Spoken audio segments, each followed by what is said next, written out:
أشهد أن لا إله إلا الله وحده لا شريك له وأشهد أن محمدا عبده ورسوله أما بعد فأعوذ بالله من الشيطان الرجيم بسم الله الرحمن الرحيم الحمد لله رب العالمين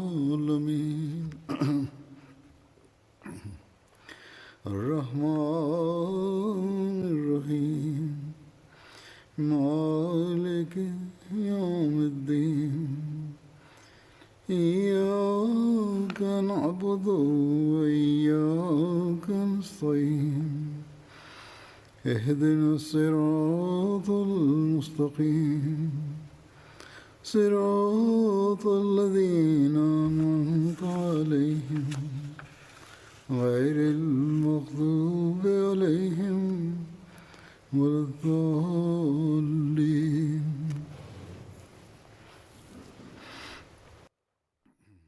لقد بينت لكم في الخطبة الماضية حادثة شهادة سيدنا عمر رضي الله عنه، وفي هذا الخصوص هناك أمور أخرى جديرة بالذكر والبيان. فكان يبدو من رواية البخاري التي ذكرتها أن صلاة الفجر أقيمت وقت الهجوم على سيدنا عمر رضي الله عنه، وكان حضرته آنذاك في المسجد.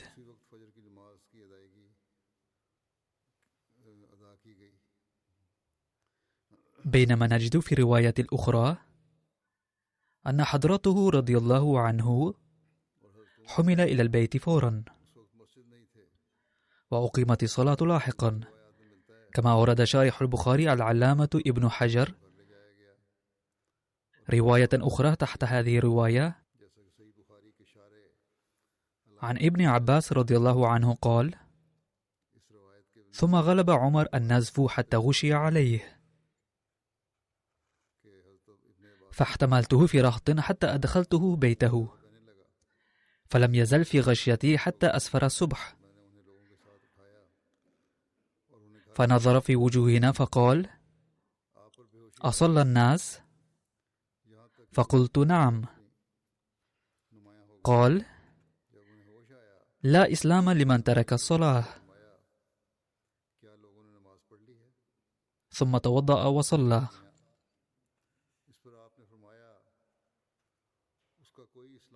وفي الطبقات الكبرى أيضا أن سيدنا عمر رضي الله عنه حمل إلى بيته، وصلى بالناس سيدنا عبد الرحمن بن عوف رضي الله عنه، وفي رواية أنه صلى بأقصر سورتين في القرآن الكريم: والعصر وإنا أعطينا الكوثر. وفي رواية أنه قرأ والعصر ويا أيها الكافرون.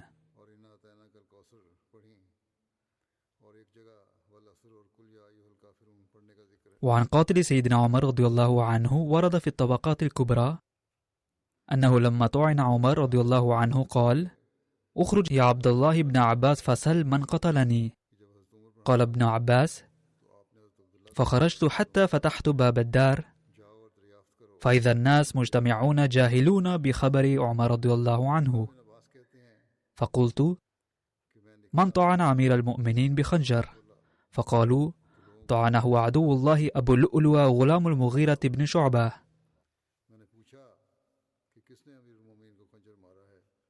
ثم طعن معه رهطا، ولما ألقي عليه القبض قتل نفسه بالخنجر نفسه.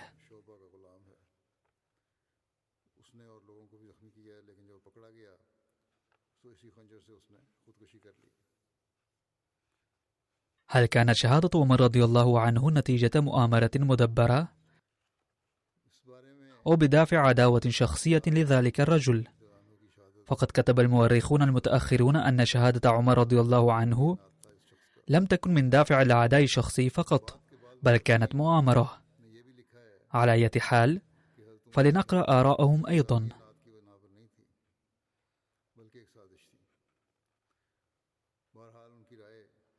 فقد قتل الخليفة الشجاع عمر رضي الله عنه.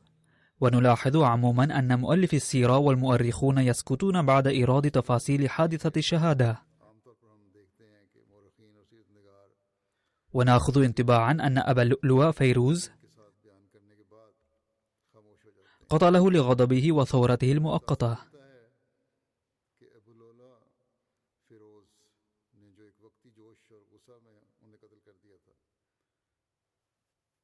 لكن بعض المؤرخين المعاصرين ناقشوا القضية بالتفصيل وكتبوا أنه من المستحيل أن تكون هذه الشهادة نتيجة انتقام شخص واحد لغضبه العارض، بل كانت مؤامرة ومكيدة مدبرة سلفا.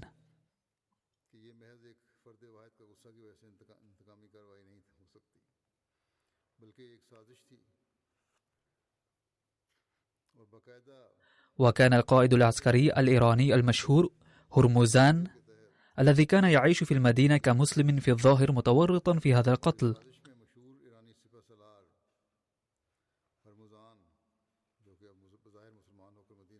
لقد اشتكى المؤرخون المعاصرون المؤرخين وأصحاب السير أنهم لماذا لم يناقشوا بالتفصيل أن هذا القتل المهم كان نتيجة مكيدة مدبرة. إنما نجد في كتاب التاريخ والسيرة البداية والنهاية أنه يشك في تورط هرمزان وجفينة في قتل عمر رضي الله عنه.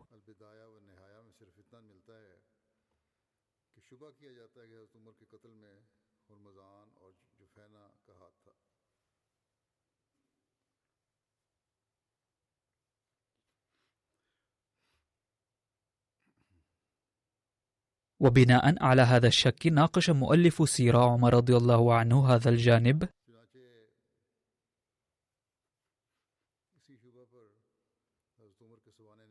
ووصفه بأنه كان مؤامرة منسقة. أحدهم الأستاذ محمد رضا فقد كتب في كتابه سيرة عمر الفاروق أن عمر لم يكن يأذن لصبي قد احتمل في دخول المدينة، حتى كتب المغيرة بن شعبة والي الكوفة إليه رسالة ذكر فيها أن عنده غلاما صنيعا ويستأذنه أن يدخله المدينة،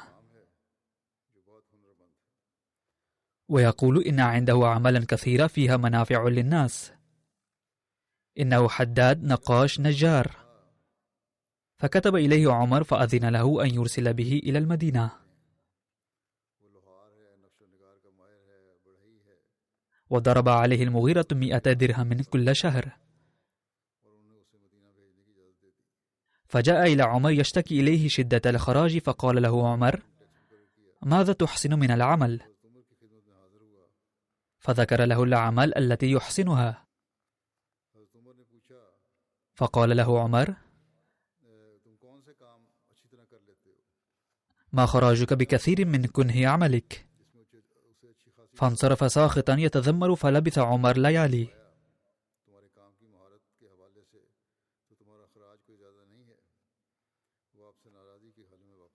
ثم إن العبد مر به فدعاه عمر فقال له: أفلم أحدث أنك تقول لو أشاء لصنعت رحا تطحن بالريح؟ فالتفت العبد ساخطا عابسا إلى عمر فقال: لأصنعن لك رحا يتحدث بها الناس. فلما ولى العبد أقبل عمر على الذين معه فقال لهم: أوعدني العبد آنفا.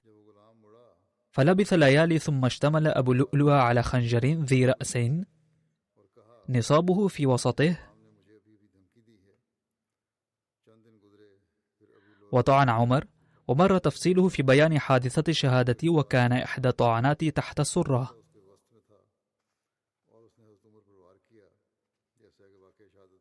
كان أبو اللؤلؤ من جهة أخرى يكن لعمر حقدا وبغضا، لأن العرب فتحوا بلاده فكان واسروه وأكرهوه على الخروج من بلده قصرا صاغرا مهانا.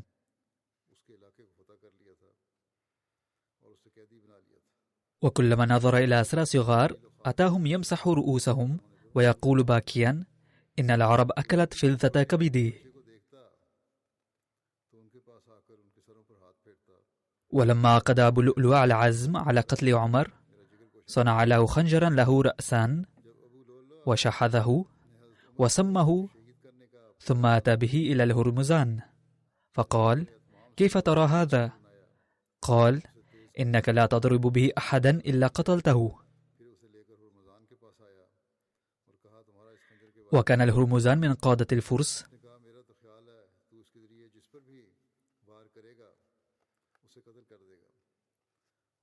وقد أسره المسلمون في تستر وأتوا به إلى المدينة. فلما رأى سيدنا عمر سأل: أين حرسه وحجابه؟ وقد سبق بيانه. قال له الصحابة أنه ليس له حارس ولا حاجب ولا كاتب ولا ديوان. فقال: إذن ينبغي أن يكون نبيا. ثم أسلم وفرض له عمر 2000 وأنزله المدينة.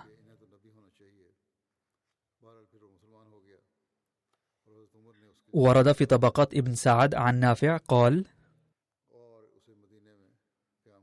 رأى عبد الرحمن بن عوف السكين التي قتل بها عمر فقال: رأيت هذه أمس مع الهرمزان وجفين، فقلت: ماذا تصنعان بهذه السكين؟ فقالا: نقطع بها اللحم، فإن لا نمس اللحم. فسأله عبيد الله بن عمر: هل رأيت هذه السكين معهما؟ قال: نعم. فأخذ عبيد الله سيفه ثم أتاهما فقتلهما، فأرسل إليه عثمان فأتاه فقال: ما حملك على قتل هذين الرجلين وهما في ذمتنا؟ فأخذ عبيد الله عثمان فصرعه حتى قام الناس إليه فحجزوه عنه. وكان حين بعث إليه عثمان تقلد السيف، فعزم عليه عبد الرحمن أن يضعه فوضعه.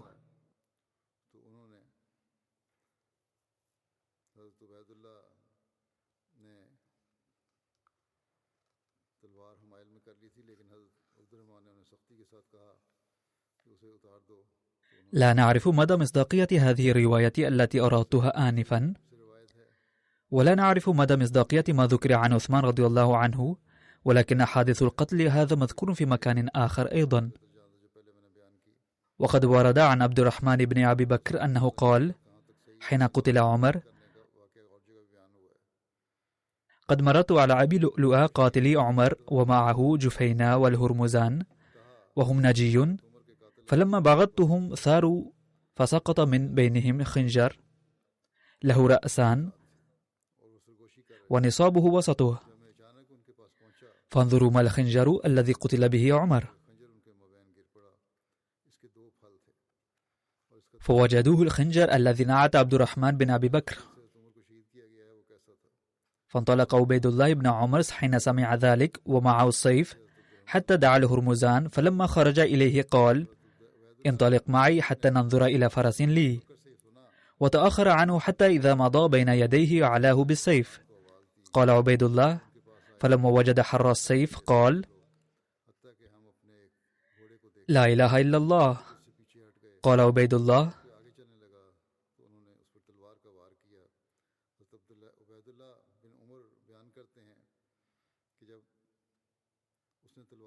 ودعوت جفين وكان نصرانيا من نصارى الحيرة، وكان ظهيرا لسعد بن أبي وقاص، أقدمه المدينة للصلح الذي كان بينه وبينه، وكان يعلم الكتاب بالمدينة. قال عبيد الله: فلما علوته بالسيف صلب بين عينيه، ثم انطلق عبيد الله فقتل ابنة لأبي لؤلؤة صغيرة تدعي الإسلام. وأراد عبيد الله ألا يترك صبيا بالمدينة إلا قتله. فاجتمع المهاجرون الأولون عليه فناهوه وتوعدوه، فقال: والله لأقتلنهم وغيرهم. وعرض ببعض المهاجرين، فلم يزل عمرو بن العاص به حتى دفع إليه السيف.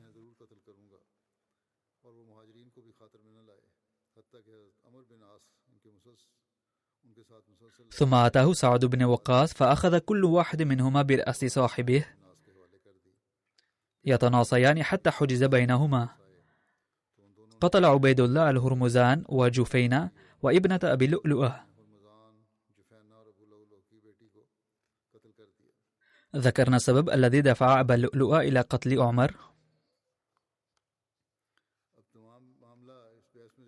وروايات عندنا تدل على أن هناك كانت مؤامرة لقتله رضي الله عنه،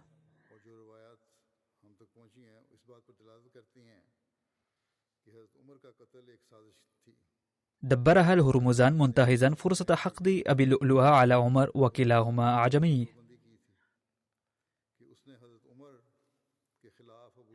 ثم إن الهرمزان لما أسر وأرسل إلى المدينة أسلم مرغما خشية أي يقتله الخليفة. ففي رواية نافع المذكور في طبقات ابن سعد أن عبد الرحمن رأى السكين التي قتل به عمر. وفي رواية سعيد بن المسيب مذكورة في الطبري أن عبد الرحمن بن أبي بكر رأى الخنجر سقط من بين أبي لؤلؤة والهرمزان وجفينة عندما باغتهم أثناء سيرهم.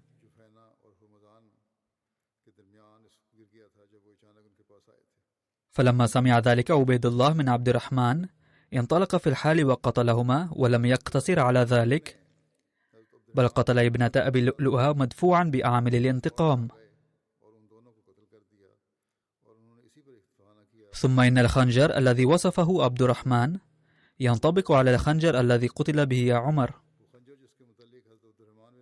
لولا تسرع عبيد الله بقتل الهرمزان وجفينة لكان في الإمكان استدعاؤهما للتحقيق معهما، وعندها كان يظهر سر المؤامرة. لذلك كله نعتقد بأن هناك مؤامرة مدبرة، وإنما الذي نفذ قتل عمر رضي الله عنه هو أبو لؤلؤة. هذا ما يقول القائلون عن هذه المؤامرة. هناك مؤرخ السيرة الآخر الذي اسمه الدكتور محمد حسين هيكل يقول في تأليفه: الحقيقة أن الفرس واليهود والنصارى قد كانت في نفوسهم حفيظة، أي حفيظة على العرب عامة وعلى عمر خاصة،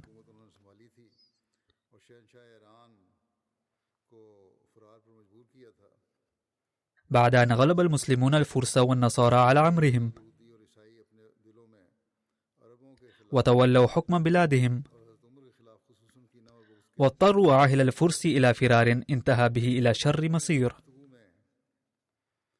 وذكر الناس في أحاديثهم هذه الحفيظة، وذكروا قول عمر حين عرف أن الذي طعنه هو أبو لؤلؤة الفارسي: قد كنت نهيتكم عن أن تجلبوا علينا من علوجهم أحدا فعصيتموني. وبالمدينة من هؤلاء العلوج جماعة أن يكونوا قليلين، فهذه الحفيظة تجمع قلوبهم وتوغر صدورهم.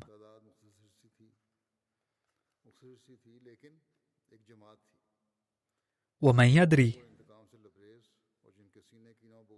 لعلهم ائتمروا، فكانت فعلة فيروز ثمرة مؤامرة أرادوا بها شفاء ما في نفوسهم من غل،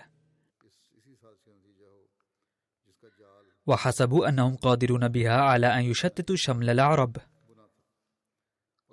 ويفتوا في أعضاد المسلمين. وكان أبناء عمر أشد حرصا على معرفة الحقيقة، وقد كانوا يستطيعون كشفها والوقوف على جلية أمرها لو أن فيروز لم ينتحر، لكنه انتحر فذهب بسره إلى القبر معه. أفقضي الأمر ولم يبق إلى معرفة السر سبيل؟ يتابع المؤرخ بشأن كشف هذه المؤامرة: كلا، بل أرادت الأقدار أن يقف على السر من قادة العرب من يدل عليه. رأى عبد الرحمن بن عوف السكين التي قتل بها عمر فقال: رأيت هذه أمس مع الهرمزان وجفين فقلت: ما تصنعان بهذه السكين؟ فقال: نقطع بها اللحم، فإن لا نمس اللحم. وقال عبد الرحمن بن أبي بكر: قد مررت على أبي لؤلؤ قاتل عمر ومعه جفين والهرمزان وهم نجي، فلما بغضتهم ثاروا، فسقط من بينهم خنجر له رأسان ونصاب في وسطه، فانظروا ما الخنجر الذي قتل به عمر. فوجدوه الخنجر الذي نعت عبد الرحمن بن أبي بكر. لم يبق إذن في الأمر ريبة. هذان شاهدا عدل، بل هما من عادل شهود المسلمين.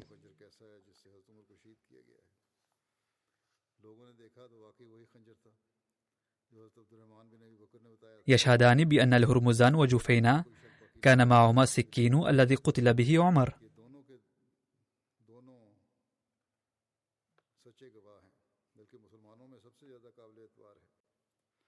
ويشهد أحدهما أنه رأى أبا لؤلؤ القاتل يأتمر قبل القتل معهما، ويقرران أن ذلك كله كان عشية طعن عمر.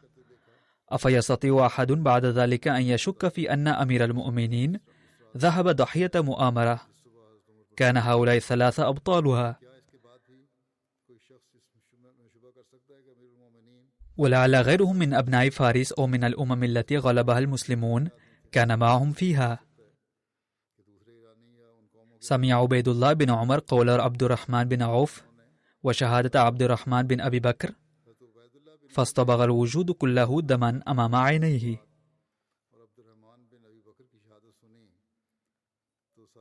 ودخل في روعه أن كل أجنبي بالمدينة شريك في المؤامرة، وأن أيديهم جميعا تقطر من دم الجريمة. لذلك لم يتردد أن تقلد سيفه، ثم بدأ بالهرمزان وجفينا فقتلهما. روي أنه دعا الهرمزان، فلما خرج إليه قال له: انطلق معي حتى ننظر إلى فرس لي، وتأخر عنه حتى إذا مضى بين يديه أعلاه بالسيف. فلما وجد الفارسي حره قال: لا إله إلا الله، وخر صريعا. وروي أن عبيد الله بن عمر قال: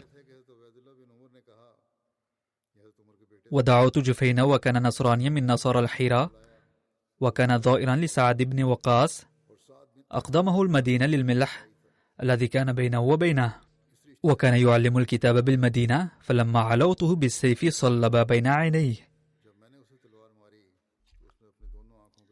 ولم يكن إخوة عبيد الله دونه ثورة لمقتل أبيهم.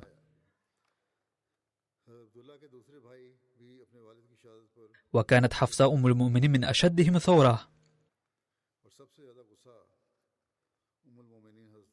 على أي حال ما فعله عبيد الله غير مشروع قانونيا، فما كان لرجل أن يثأر لنفسه أو يأخذ حقه بيده بعد أن أصبح القضاء لرسول الله وخلفائه من بعده، يحكمون بين الناس بالعدل ويتولون القصاص ممن أجرم. لذلك كان حقا على عبيد الله إذا عرف المؤامرة التي أودت بحياة أبيه أن يحتكم إلى أمير المؤمنين.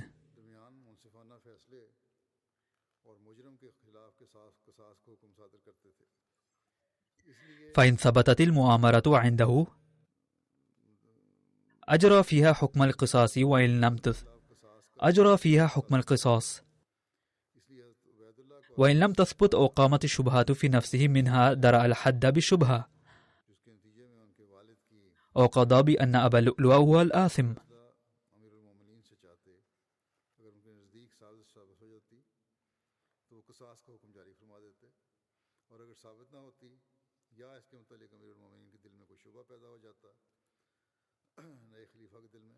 باختصار، ما فعله عبيد الله لم يكن من حقه قانونيا.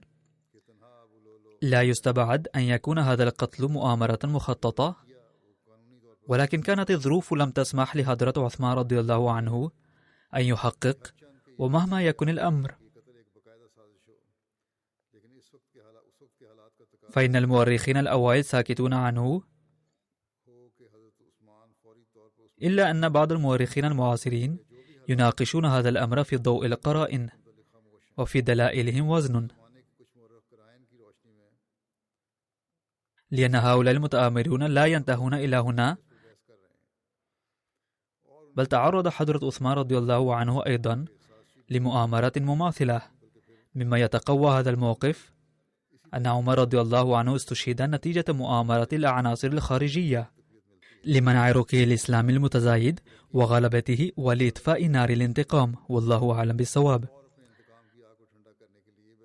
ورد في صحيح مسلم عن ابن عمر رضي الله عنه قال: حضرت أبي حين أصيب فأثنوا عليه وقالوا: جزاك الله خيرا، فقال: راغب وراهب.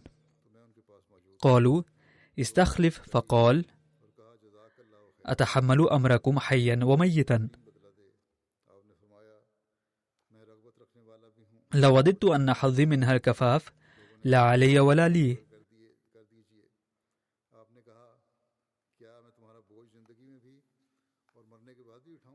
فإن أستخلف فقد استخلف من هو خير مني، يعني أبا بكر، وإن أترككم فقد ترككم من هو خير مني، رسول الله صلى الله عليه وسلم، لأنه صلى الله عليه وسلم لم يستخلف.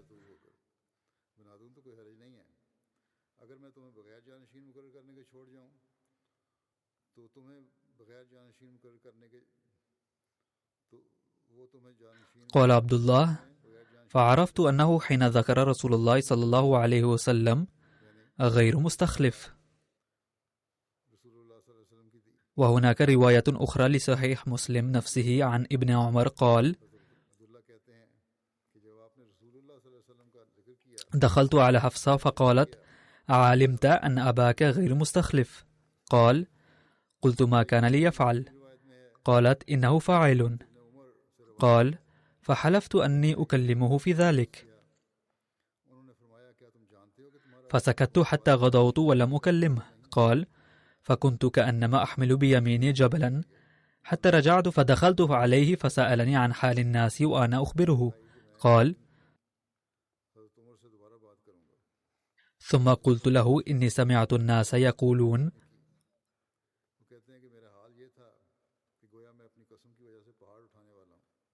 فأليت أن أقولها لك.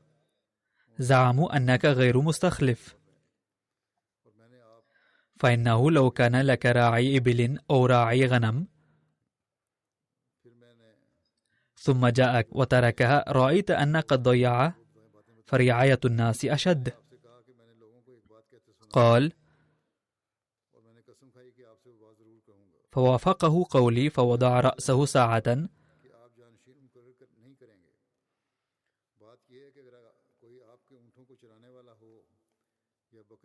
ثم رفعه إلي فقال: إن الله عز وجل يحفظ دينه،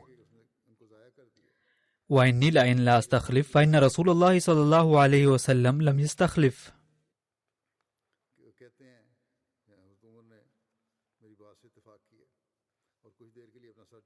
وإن أستخلف فإن أبا بكر رضي الله عنه قد استخلف.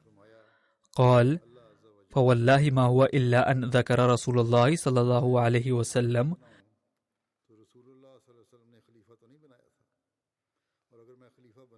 فعلمت أنه لم يكن ليعدل برسول الله صلى الله عليه وسلم أحدا، وأنه غير مستخلف.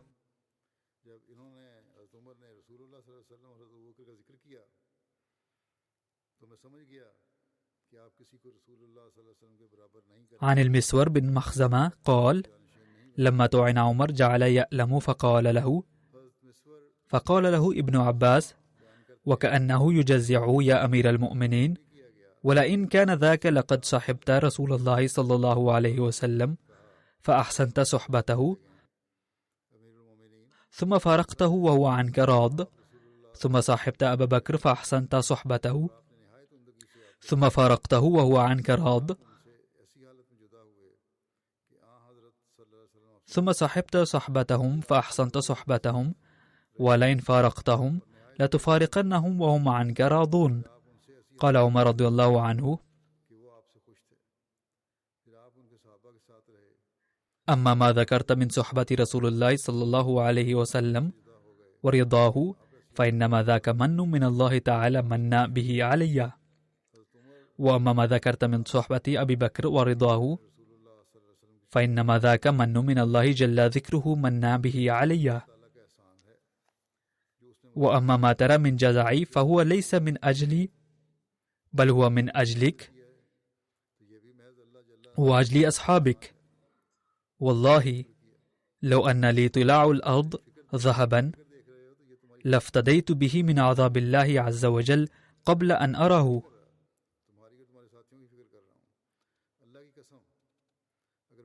وقال حضرة المصلح الموعود رضي الله عنه في تفسير قول الله تعالى: ولا يبدلنهم من بعد خوفهم أمنا.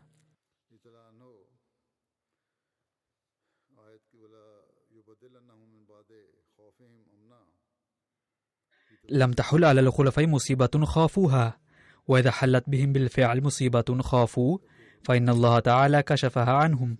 لا شك أن عمر رضي الله عنه قد استشهد، ولكن واقع الأمر يكشف لنا أنه لم يكن يخاف الشهادة، بل كان يدعو الله تعالى دائما: اللهم إني أسألك شهادة في سبيلك وموتا في بلد رسولك. فإذا استشهد من كان يدعو الله تعالى طوال عمره بأن يستشهد في المدينة، فكيف نقول عنه حين استشهد أنه جاء عليه وقت من الخوف ولكن الله تعالى لم يبدل خوفه أمنا؟ لا شك أن عمر رضي الله عنه لو خاف الشهادة ثم استشهد لجاز لأحد القول إن الله لم يبدل خوفه أمنا، ولكنه ما دام يدعو الله تعالى أن يكتب له الشهادة في المدينة، فكيف يقال أنه كان يخاف الشهادة؟ وما دام عمر رضي الله عنه غير خائف من الشهادة، بل كان يدعو لها حتى استجاب الله له دعاءه، فثبت أنه لم يأتي عليه خوف يستشعره في قلبه ثم لم يدفعه الله عنه بحسب وعده في هذه الآية. وكما قلت إن هذه الآية إنما تقول إنما يخافه الخلفاء لا يمكن أن يقع أبدا، لأن الله تعالى قد وعدهم بأنه لا بد أن يبدل خوفهم أمنا. فإذا كانوا لا يخافون أمرا بل كانوا يرون فيه عزتهم ورفع درجاتهم، فلا يصح أن يعتبره أحد خوفا لهم.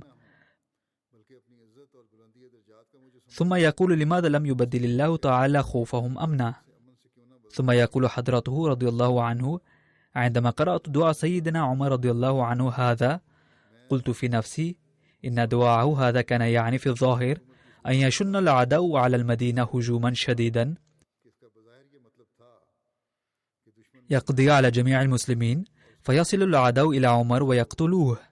ولكن الله تعالى استجاب دعاء سيدنا عمر من جهة، ومن جهة أخرى قد هيأ الأسباب لحماية شرف الإسلام وعزته أيضا. فبدلا من أن يهاجم عدو من الخارج، قام أحد الخبثاء من داخل المدينة واغتال سيدنا عمر رضي الله عنه بالخنجر. وفي سياق الحديث عن أحكام الإسلام لتحرير العبيد، ذكر حضرة المصلح الموعود رضي الله عنه واقعة استشهاد سيدنا عمر رضي الله عنه وسبب شهادته، فقال: أولا، أمر الإسلام بتحرير العبيد منا بغير فدية. ثم قال: إن لم تستطيعوا ذلك فحرروهم بالفدية. فإن بقي بعد ذلك أحد لا يستطيع دفع الفدية بنفسه، ولا ترغب دولته التي ينتمي إليه في تحريره، ولا يبالي به أحد من أقاربه لفك رقبته، فله أن يطالبكم بالمكاتبة، أي يطالبكم بفك رقبته نظير مال يدفعه بالأقساط.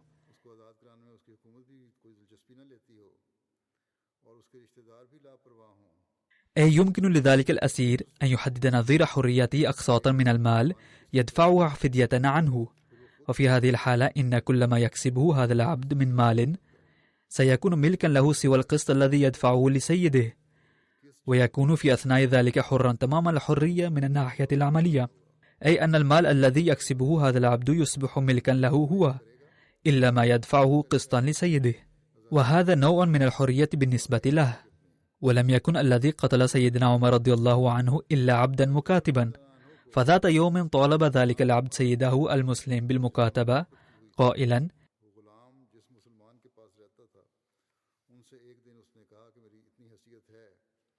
إني قادر على دفع فدية تحددها مقابل حريتي، وسوف أدفعها كلها بالأقساط الشهرية. فجعل عليه سيده قسطا يسيرا يدفعه له، فظل يدفعه له، ولكنه شكى مرة إلى سيدنا عمر رضي الله عنه وقال: إن سيدي قد جعل علي قسطا ثقيلا فخففه عني. فتحرى سيدنا عمر الأمر، فوجد أن القسط الذي يدفع أقل بالمقارنة إلى دخله بأضعاف كثيرة، فقال له: إن قسطك أقل ما يمكن إزاء دخلك، فلا يمكن تخفيفه. فغضب العبد على هذا القرار غضبا شديدا، وظن أن عمر حكم بذلك لأنه فارسي ولأن سيده عربي، فجن جنونه من الغضب، فاغتال سيدنا عمر رضي الله عنه في اليوم التالي بالخنجر حتى استشهد من شدة الجراح. وأضاف حضرة المصلح الموعود رضي الله عنه وقال: هناك أمران اثنان يحيدان بالمرء عن الحق: الغضب الشديد أو الحب الشديد، وينشأ الغضب الشديد من حادث بسيط جدا أحيانا. انظر إلى زمن سيدنا عمر رضي الله عنه، إذ كيف اشتد غضب رجل نتيجة حادث بسيط، فألحق بالعالم الإسلامي ضررا فادحا جدا. وعندي أن تأثير السيء لذلك الحادث لا يزال جاريا حتى اليوم. ففي عهد سيدنا عمر رضي الله عنه رفعت إليه قضية بأن عبدا مكاتبا يكسب كثيرا ولكنه يدفع لسيده قليلا، فدعا سيدنا عمر العبد وقال له: عليك أن تدفع لسيدك أكثر مما تدفع. وفي تلك الأيام كان أهل الحرف قليلين، وكان الحدادون والنجارون لهم شأن وقيمة، وكان ذلك العبد يصنع الرحى لطحن الغلال، وكان يكسب بذلك مالا لا بأس به. فأمره سيدنا عمر رضي الله عنه أن يدفع لسيده 3 آنات، والمعروف أن 3 آنات مبلغ بسيط جدا، ولكن ذلك العبد ظن أن سيدنا عمر رضي الله عنه قد أخطأ في الحكم، فتولد في قلبه البغض وبدأ يزداد. وذات مرة قال له سيدنا عمر رضي الله عنه: اصنع لي أيضا رحى. فقال: سوف أصنع لك رحا ستعمل أيما عمل. فسمعه شخص فقال: إن هذا يهدد سيدنا عمر. يبدو من الرواية السابقة أن هذه القصة مشابهة لهذه القصة، أي أنها تتحدث عن نفس العبد الذي قتل سيدنا عمر. ومع أن كلمات هذه الرواية لا تقول أن سيدنا عمر رضي الله عنه بنفسه قال: إن هذا يهددني، غير أن الرواية الأولى تقول ذلك. ثم بينما كان سيدنا عمر يصلي ذات يوم قتله هذا العبد بالخنجر. ثم كتب حضرة المصلح الموعود رضي الله عنه: فسيدنا عمر الذي كان ملكا على ملايين الناس، وكان حاكما على مملكة مترامية الأطراف، وكان من خير قادة المسلمين، لم يقتله هذا العبد إلا من أجل 3 آنات فقط. ولكن الواقع أن الشخص المطبوع على الحقد والبعض لا يبالي أنها آنات أو 3، وإنما يشفي غليل انتقامه. لا يهمهم سوى تحقيق رغباتهم نابعة عن بغضهم، ولا يرون في هذه الحالة ما ستؤدي إليه تصرفاتهم سواء لأنفسهم أو لغيرهم. فلما سئل قاتل عمر لماذا أقبل على مثل هذه الفعلة الشنيعة قال: لقد أصدر القرار ضدي وانتقمت من جرائه. لم يذكر هذا التفصيل سابقا، فلعله قيل هذا الكلام للقاتل أثناء القبض عليه، فصرح في هذا الوقت الضيق عن سبب قتله لعمر ثم انتحر. يقول المصلح الموعود بعد ذكر هذه الحادثة الأليمة: لا يزال لهذه الحادثة تأثير في الإسلام، وهو أنه يمكن أن يموت الإنسان في أي وقت، ولكن لا يخطر ببال أحد أنه سيموت عندما تكون قواه قوية، ولكن عندما تضعف القوى وتتدهور الصحة تبدأ عقول الناس تلقائيا في التفكير في التربيات المستقبلية. لا يتكلم الناس فيما بينهم عن هذه الأمور، غير أن تيارا تلقائيا يسري بينهم ويحضهم على التفكير في التربيات المستقبلية، وبسبب هذا التيار نفسه ينتبه الناس لهذا الأمر عندما يموت الإمام. كانت قوة عمر قوية، ومع أنه كان قد بلغ من العمر 63 عاما، غير أنه لم يكن في بال الصحابة أن فراقه وشيك، وبالتالي لم يكونوا يعلمون شيئا عن أي ترتيب في المستقبل. وبينما كانوا كذلك إذ حلت بهم فجأة مصيبة وفاة عمر، ولم تكن الجماعة جاهزة لقبول أي إمام آخر، وكانت نتيجة عدم استعدادهم من أجل المستقبل أنهم لم يتعلقوا بعثمان كما ينبغي، وبالتالي أصبحت حالة الإسلام حرجة للغاية، وأصبحت أكثر خطورة في زمن علي. وبرأي المصلح الموعود رضي الله عنه يمكن أن يكون هذا أيضا أحد الأسباب المؤدية إلى الفساد الحاصل فيما بعد. لقد قال المصلح الموعود إنه ينبغي أن يقوم بضعة أفراد بالحراسة عند أداء صلاة جماعة وقت الفتنة، وذكر بهذا الصدد واقعة استشهاد عمر فقال: لقد أمر القرآن صراحة أنه ينبغي أن تقوم طائفة من المسلمين بالحراسة. لا شك أن هذا الأمر الإلهي يخص وقت الحرب عندما تكون حاجة ماسة لحراسة جماعة كبيرة، ولكن يمكن الاستدلال منه أنه لا مانع في إقامة بضعة أشخاص لمنع فتنة صغيرة، بل هو ضروري. ولكن كيف يمكن أن يتم ذلك؟ يقول حضرته: إن كان إقامة 500 جندي للحراسة من مجموعة 1000 جندي مسموحا، أفلا يسمح بإقامة 5 أو 10 أشخاص للحراسة من مجموعة 1000 عند خطر عادي؟ أما القول بأن الخطر الآن ليس مؤكدا فهو تافه. ماذا حصل مع عمر رضي الله عنه؟ كان يصلي والمسلمون يصلون معه، إذ حسب أحد الأوغاد أنه الوقت المناسب للمهاجمة فتقدم وهجم عليه بالخنجر. وإن قال أحد بعد هذه الواقعة أن الحراسة تخالف مبدأ الصلاة وقدسيتها، فلا يظهر بقوله هذا إلا حمقه، ومثله كمثل الغبي الذي اشترك في الحرب وأصيب فيها بسهم العدو فأخذ دمه ينزف، فهرب من ميدان الحرب يمسح دمه ويقول: اللهم فلتكن إصابتي بالسهم حلما وليست حقيقية. لقد ثبت من التاريخ أيضا أن الصحابة في إحدى المرات لم يهتموا بحراستهم، وبالتالي تحملوا معاناة كثيرة. فلما فتح عمرو بن العاص مصر، فإنه بعد فتح تلك المناطق ما كان يقيم الحرس عند إقامة الصلاة. فلما رأى الأعداء أن المسلمين يغفلون عن حفاظتهم في هذه الحالة، قرروا يوما إرسال بضع مئة من المسلحين حين كان المسلمون السجود أثناء الصلاة، فأخذ هؤلاء المسلحون يقطعون رؤوس المسلمين. وثبت من التاريخ أن مئات الصحابة قتلوا أو جرحوا ذلك اليوم، كان الواحد منهم يسقط تلو الآخر دون أن يدرك قرينه ماذا يحدث. وهكذا لقد تعرض الجيش لضرر كبير. فلما علم عمر رضي الله عنه غاضب فقال: ألم تعلموا أنه ينبغي أن تأخذ أسباب الحراسة؟ ولكن لم يكن عمر يدري أن الأمر نفسه سيحدث معه في المدينة. وبعد هذه الواقعة دعب الصحابة على أخذ الحراسة عند أداء الصلاة. لقد ذكر عن قرض عمر سابقا أنه سأل عنه ثم أوصى ابنه بأدائه، ولقد ورد مزيدا عن ذلك أنه قال لابنه عبد الله بن عمر: انظر كيف علي من الدين.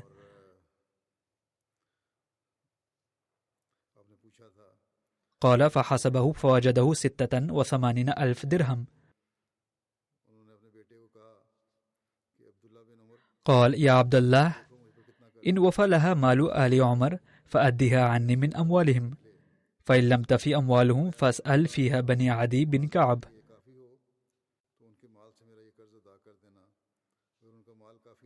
فإن لم تفي من أموالهم فاسأل فيها قريشا ولا تعدهم إلى غيرهم.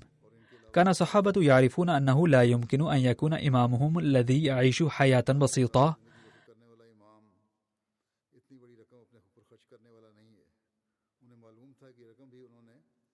قد أنفق كل هذه المبالغ على نفسه، بل كانوا يعلمون أنه لا بد قد أنفقها على ذوي الحاجة والفقراء، مما أدى إلى تراكم هذا القدر من القرض عليه.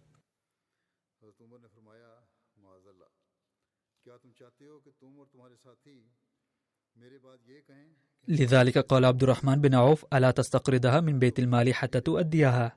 فقال عمر: معاذ الله أن تقول أنت وأصحابك بعدي أما نحن فقد تركنا نصيبنا لعمر فتعزوني بذلك.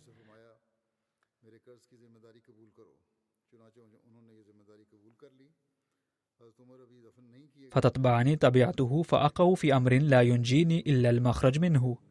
ثم قال لي عبد الله بن عمر اضمنها، فضمنها. قال فلم يدفن عمر حتى أشهد بها ابن عمر على نفسه أهل الشورى وعدة من الأنصار.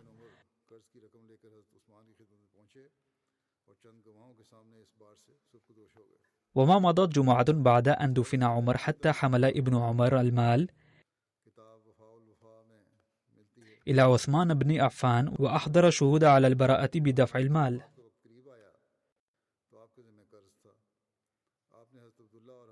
وهناك رواية أخرى وردت في كتاب وفاء الوفاء وجاء فيها عن ابن عمر أنه لما حان وقت وفاة عمر وكان عليه قرض فدعا عبد الله وحفصة فقال إني وقد أصبت من مال الله شيئا وأنا أحب أن ألقى الله وليس في عنق منه شيء،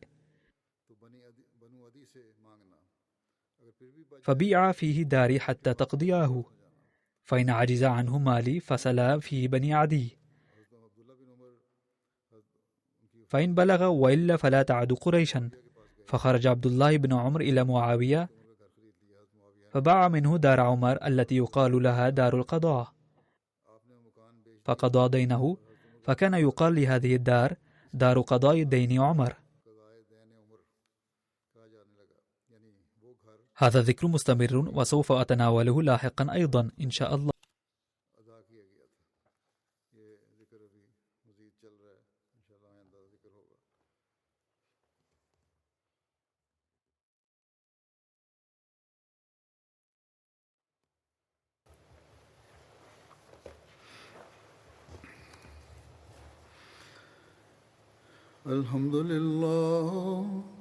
الحمد لله نحمده ونستعينه ونستغفره ونؤمن به ونتوكل عليه ونعوذ بالله من شرور أنفسنا ومن سيئات أعمالنا من يهده الله فلا مضل له ومن يضلل فلا هادي له ونشهد أن لا إله إلا الله وحده ونشهد أن محمدا عبده ورسوله. عباد الله رحمكم الله إن الله يأمر بالعدل والإحسان وإيتاء ذي القربى وينهى عن الفحشاء والمنكر والبغي يعظكم لعلكم تذكرون. اذكروا الله يذكركم وادعوه يستجب لكم ولذكر الله أكبر.